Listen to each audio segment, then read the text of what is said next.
Modernization.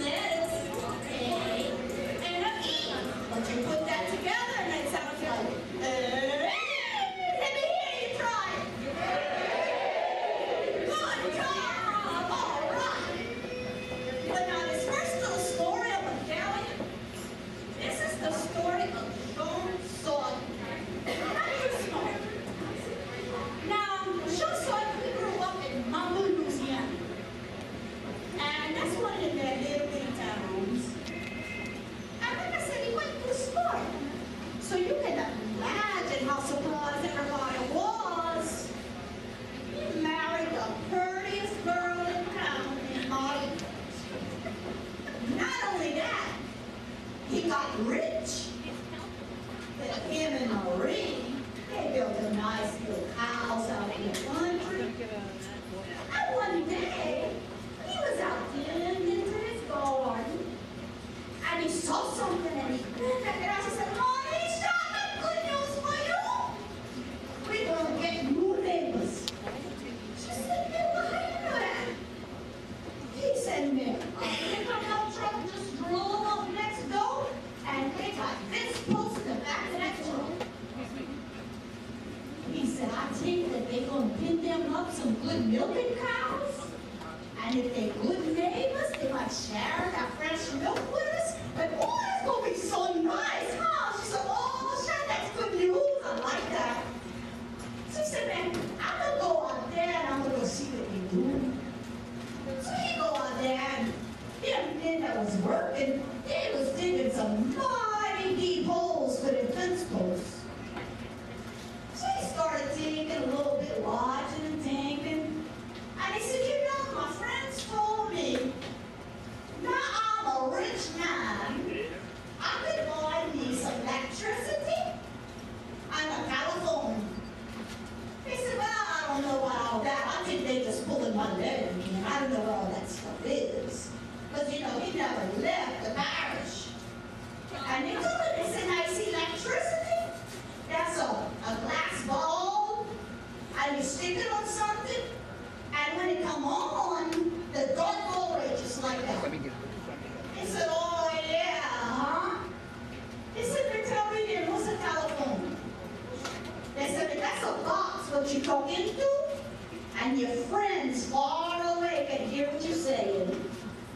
He said, "Oh, hey, you got pulling my leg. There ain't no such thing." Then he got to looking at good what the man was doing again. And then he pulled up the biggest fence pole he ever done saw in his life. That fence pole was as tall as the tree. And next thing you know, they pulled out this big old spool of wire. They got wire edges as big as your wrist. They commenced to stringing that up together between the poles. He thought about it and said, "Oh no! Oh, Mommy! Mommy, hurry up! We got the back, so we got to get out of here now! This right now!" She said, "Hold yourself, child. What's the matter?" He said, "I'm telling you, we got to get out of here right now." She said, "Now I'm going to tell you, wild horses ain't dragging me out of my maison, my house." He said, "Sure, I hate to tell you, but wild horses ain't what you got to worry about. It's giant cows." She said, "Oh, somebody pulling your leg. Come show me what you're talking about." So they go out there. Sure enough, fence poles, big and tall as the trees. Big wire in between them fence poles. She saw that. She said, "Oh, no. She said, "You telling me the truth? Come on, we gotta go fast." So they're running and they're screaming back to their house. Well, them two workmen looking at all that. One tells the other one, "What you supposed to get scared of?" Now, this is extend the wire so they can have electricity and telephones out here.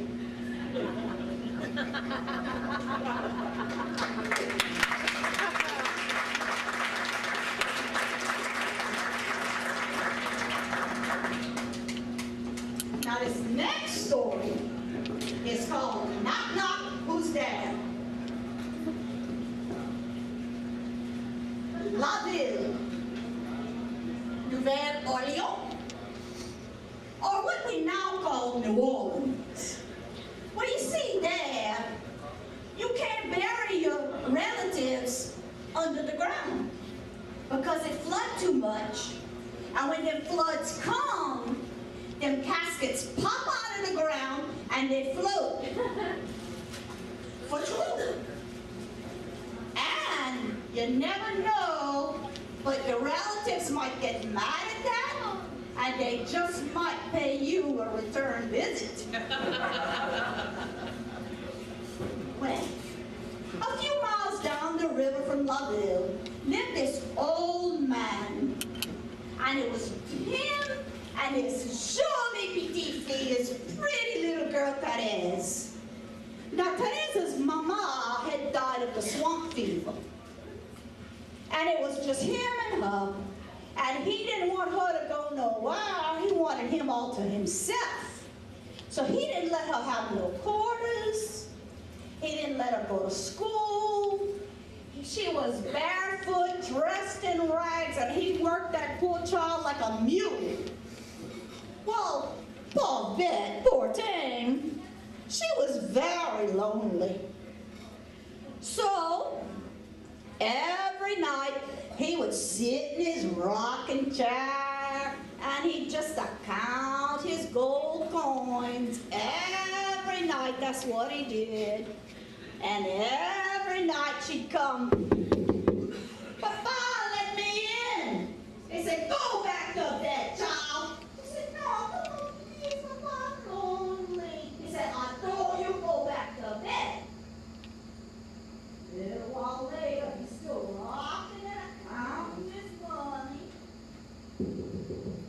"Papa, please, let me in. I'm very lonely." He said, "No, child, you just want to get your hands on all my gold coins. Now you get back to bed."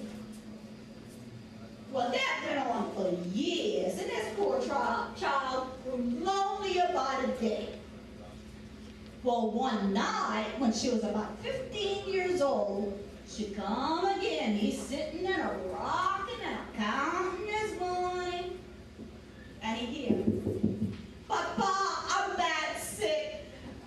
Can I come in, please?" And he said, "No, you just a lazy good-for-nothing trying to get your hands on my money. Now you get back to bed."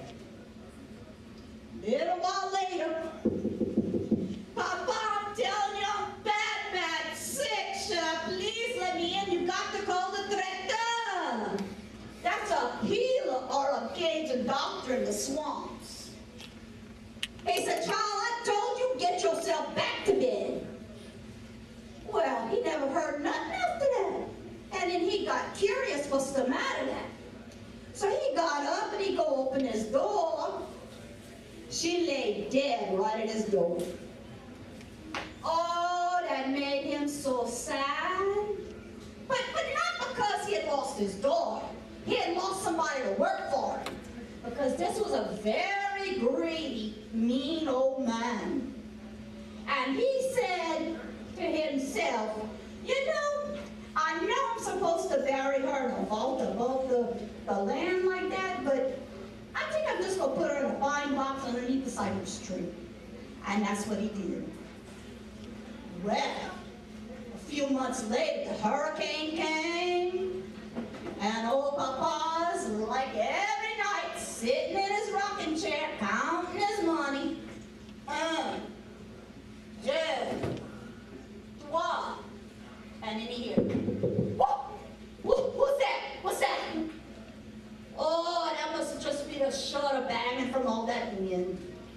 So he go back, God, sank, cease. What? Oh. They said, "Oh, that must be the hurricane winds blowing through the cypress trees. So he'd go back again, a rocking and a counting. Set, with, enough.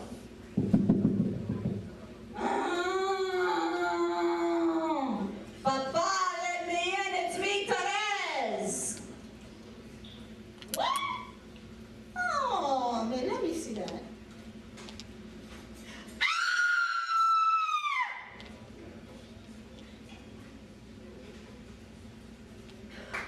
3 days go by. Nobody saw that old man move. So they got worried. They come, they drove up to his property. And they saw that the ground where Therese's grave was, that the dirt was all washed away off the grave. So they go in, they knock on the door, he don't answer. And they walk in and they see that old man sitting in that rocking chair. His hair was white from fright. His eyes was all bug out. His mouth was frozen like he was in the middle of a scream. And in the corner was Therese, as she had them gold coins of his in her hands. Well, then people said, you know, it's only decent and right if we give Therese a good burial. So they buried her and gave her a nice funeral in New Orleans. But they ran out of money. So they buried that old man in that pine box underneath that cypress tree. And don't you know, even today, them folks around them park, they know that he paid them a visit when they hear, but nobody's at the door.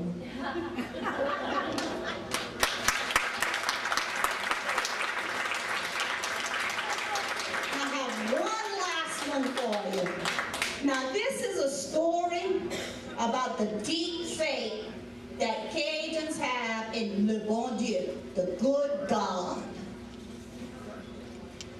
Karen Crow, the buzzard, was sitting on a fence post, just being as patient as can be, waiting for something to die so he could have supper. Well, a whole bunch of days went by and ain't nothing died yet, so he was getting a mighty bit hungry. When along come a flapping his friend, Monsieur de Poulet, and he flapped and he sat down right beside him. He said, "Oh, Karen Crow, comment ça va, mon ami?" He said, "How you doing, my good friend?" He said, "Oh, ça va mal, Monsieur de Poulet." Chicken hawk. He said, "I haven't eaten for a long, long time, and I'm getting mighty hungry." He said, "Man, look at you. You got 2 good eyes, you got a beak, you got 2 good wings. Go fly around and go get you some fresh meat if you're so hungry so you can eat." He said, "Oh, no, sir, you don't understand. Le Bon Dieu did not make me that way. I'm supposed to sit here on this fence post, and I'm supposed to wait until something dies so I can eat." He said, "Oh, don't you start talking to me about no Le Bon Dieu." He said, "Do you really think God cares whether you have supper tonight? I tell you what, in this here world, you got to worry about number 1. Watch, I'm going to show you." So he goes to flapping and he's starting to show off. And oh, he's making them circles everywhere. And he's making the figure 8s. And then he sees Lapin, the rabbit, jump out of a hole right underneath where the buzzard was sitting. He said, "Oh, that's going to show Buzzard. I'm going to show him good now."